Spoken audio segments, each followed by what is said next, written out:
Hey friends, hope you guys are well. Welcome to the weekly roundup. This week we closed out the week anywhere between $13,000 and $15,000, depending on which um, systematic trades you took. As you can see from my list of our trades that we closed this week, they're actually all our systematic trades. As I've been saying the last couple weeks, we didn't have a lot of clarity on direction. So we were mostly managing trades and taking profits on trades that we'd been in for many months or moving out some of those short positions on different calendars and diagonal spreads that were on really high performing stocks like Datadog, PNW, um, Apple, Google, VRT. We IBM. So we had quite a number of trades that we were managing and taking profits off the table. But this week, because of the fact that, we needed to open up some new trades, other trades aren't really expiring until December, January, February. There was no reason to manage any of those trades. It was just nice to see them kind of expand in their valuations now that we had a really nice market recovery during this Thanksgiving holiday. This was one of the points I made in the group that when you have these shorter duration weeks, you end up squeezing volatility into a smaller number of days. And this can actually end up statistically having a bullish reaction. So even when things are looking really negative, if you have a bearish market, but you're going into a weekend, a shortened week, especially something like Thanksgiving, where you actually end up having almost like 2 days that are off just because volumes are super low on that last Friday, you really have almost 5 days of volumes and trading action condensed into 3 days, which give you often those really positive flows. So that was great for us. It meant that a lot of our positions were back on sides. We did try to be really patient and not just close up trades because we had a couple of days that were bearish until we really broke market structure. Of course, on the week before last, we did come into like some really key levels, and the positive thing was that coming into this shortened week, it really did give us the opportunity to benefit from those shortened flows. So I think that we're going into a week now where we have a lot of economic data. So this is where like the rubber is going to meet the road, where we're going to have see the truth in what is happening. One of the things I do really want to point out about this coming week, especially for those who are newer with us and just starting to trade with us, one of the things that's really, oh, okay, of course, that's um, everything on TradingView will have stalled. All right, let's just open up a new chart of SPX and the S&P. So something that's really important is that this week we had a lot of bullish activity. We had a lot of gaps up. But one of the things, and this is something that, we trade, those of you who have been with us, is the previous day's settlement. And it's very rare to see where you have settlement prices that where in the following trading day, the price doesn't come back to close the gap during the US trading hours. So, this week, let's just tighten this up a bit so we can actually see the information. You can see here we had, an overlap, but we had this really strong gap up going into the Monday. We did come 50% back into the gap, but not really much more than that. And then the next day we had the same thing, or not the next day, going into the Wednesday before the Thanksgiving holiday, we had a gap up. We did try to come back down, but we didn't close the gap. And again, on that shortened Friday session, same thing. Now, one of the things is that when you have gaps on the S&P, no matter how big they are, they really do get filled out. So it's a very, very, very rarely that you will see gaps kind of left behind that are unfilled.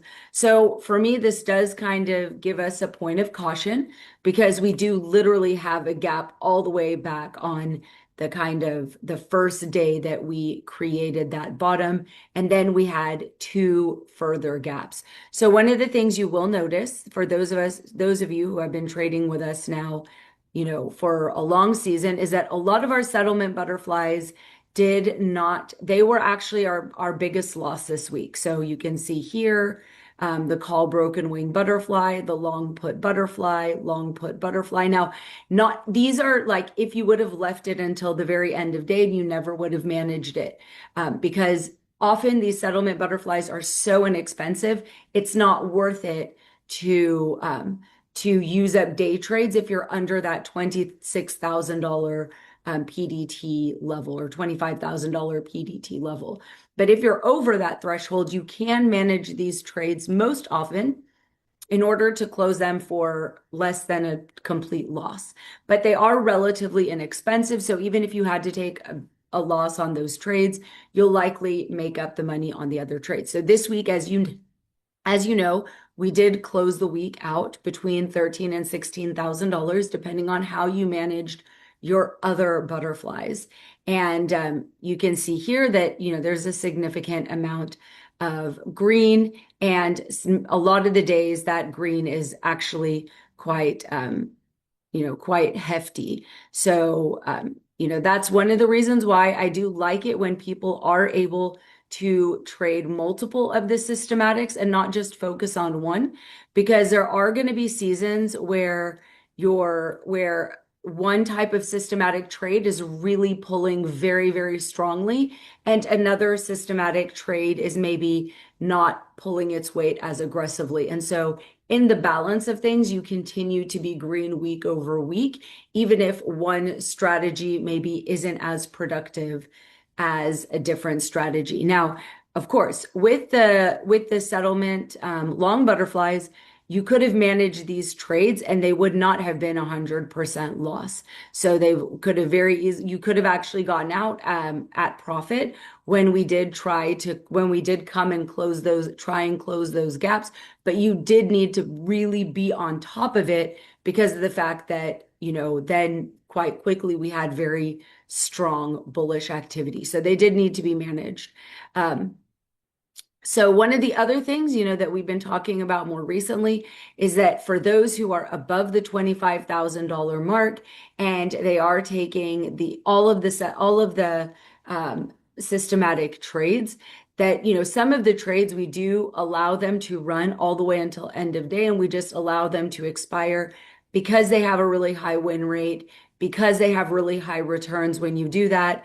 And so like week over week, month over month, they can be exceedingly productive. It's one of the reasons why we are able to have, $15,000 weeks, and per day, we are not even utilizing maybe $10,000 from the account. So we're not, to get a $15,000 week, we are not deploying 100% of your account every single day. And that's just considering those who are just trading a $26,000 account and are only trading one contract.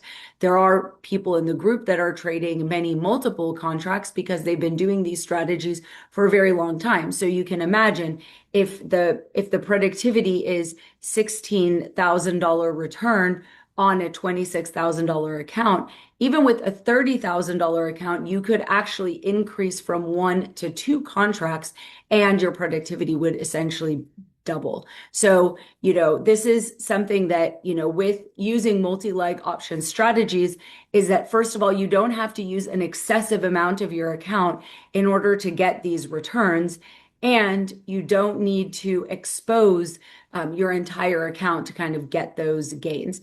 I know that for a lot of people that trade futures and they trade in a very binary way, and especially if they're day trading, that often they do have to put up a lot of risk. They have to get multiple contracts on something like the NASDAQ in order to get those big returns when you see that they hit, $22,000, $23,000 on a NASDAQ trade, but they are trading a significant number of contracts and they're just trading with a singular stop loss. So, if price just comes back on them, they get tapped out, and they're getting tapped out on a significant number of contracts.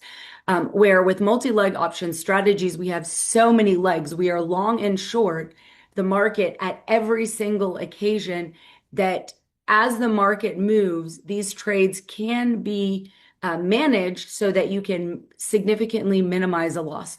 Where with trading futures or trading very directionally, only with long calls and long puts, there aren't a lot of management opportunities for you. You just have to kind of gum the loss if the price doesn't do what you're expecting it to do. So this is a shortened week for us. There were only 3.5 trading days. We don't have a lot of charts necessarily to look at because we weren't closing anything. But this week is going to be really important. We have FOMC and other data points coming out that will let us know if this kind of bullish week is a sustainable move. Though I do think we should all be expecting that the market does come back and close up some of those gaps.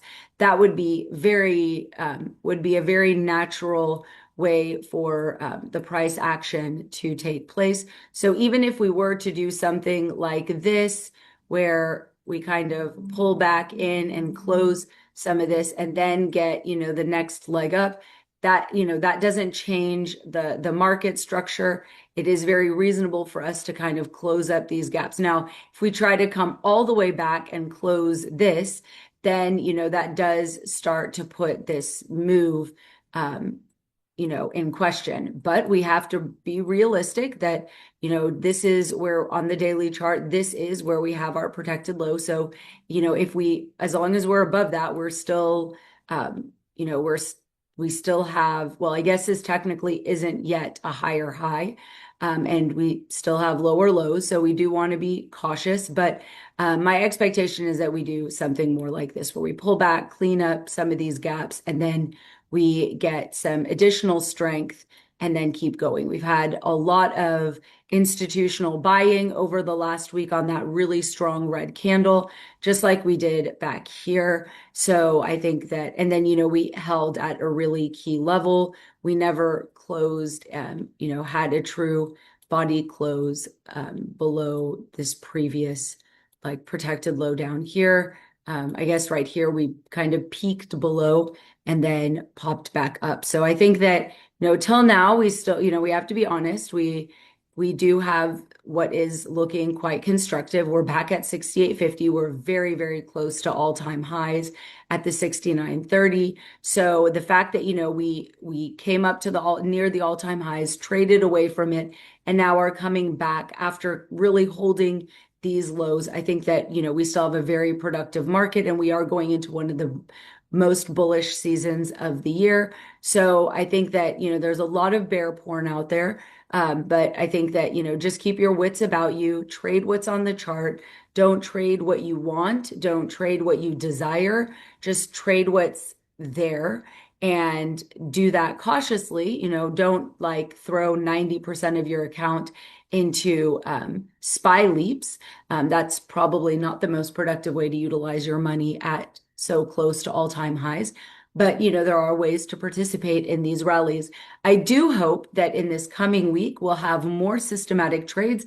The last 2 weeks, because of this kind of downward activity, we actually, a number of our systematic trades, specifically those with the short puts and put credit spreads, didn't trigger for us. So, and instead we were playing downside hedges. So, hopefully this week we'll have a wider range of systematic trades to participate in. All right, friends, I hope you have a great end to your Thanksgiving holiday week, and we will see you tomorrow in the Discord. Bye for now.